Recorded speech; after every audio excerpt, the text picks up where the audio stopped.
The next global power struggle may not be fought over oil, but over the metals powering the future: lithium, nickel, cobalt, rare earth minerals. These are the resources now driving electric vehicles, artificial intelligence infrastructure, military systems, advanced batteries, and the global energy transition. And as the world races toward a new technological era, a silent geopolitical battle is already underway. This week, Indonesia and Australia signed a major critical minerals framework aimed at reshaping global battery supply chains.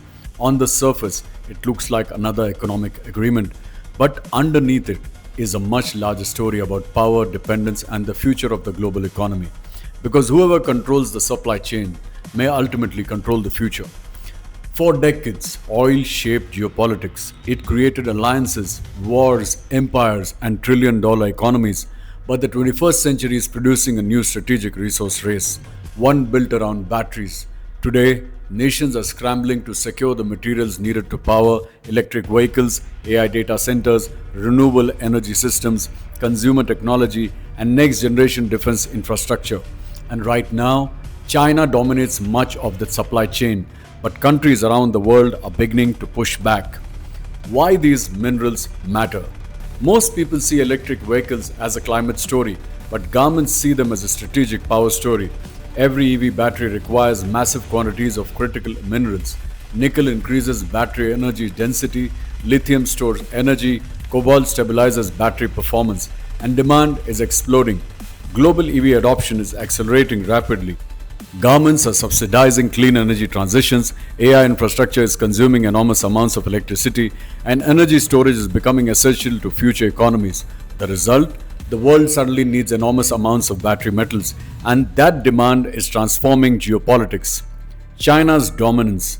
For years, China quietly built dominance across critical mineral supply chains, not just mining, but refining, processing, battery manufacturing, and global infrastructure investment.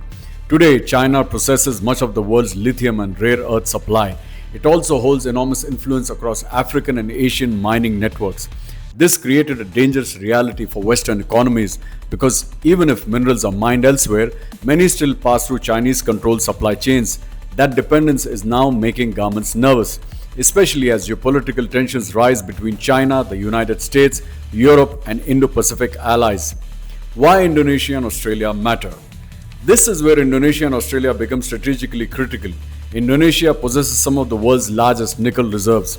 Australia is one of the world's biggest lithium producers. Together, they hold resources essential to the future battery economy.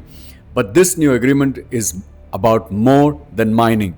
It is about creating alternative supply chains that reduce dependence on China, strengthen regional partnerships, and secure long term economic leverage. For Australia, the deal deepens its role in the Indo Pacific economic realignment. For Indonesia, it represents a chance to move beyond raw exports and become a major industrial power in battery production and processing. And for global markets, it signals that the battle for critical minerals is accelerating. The new resource war. This is not simply a trade story, it is a strategic resource war. Countries are now competing for mines, ports, shipping routes, processing facilities, energy infrastructure, and geopolitical influence. The same way nations once fought for oil access, they are now positioning themselves around battery materials and technological supply chain. Because the future economy will not just belong to countries with technology, it will belong to countries controlling the materials behind the technology. And governments know it. The United States is investing billions into reshoring supply chains. Europe is racing to secure mineral partnerships.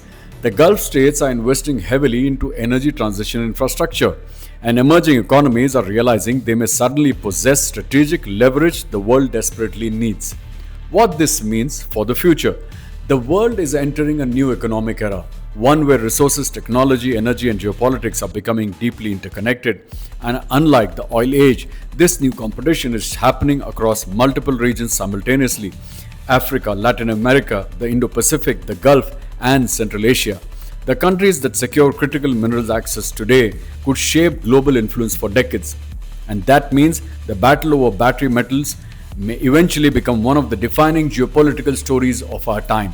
Indonesia and Australia's agreement may look technical, but it represents something much bigger: A restructuring of global economic power, a shift in strategic alliances, and a growing realization that the future will belong not only to those who innovate, but to those who control the resources powering innovation itself. Because the global battery war has already begun.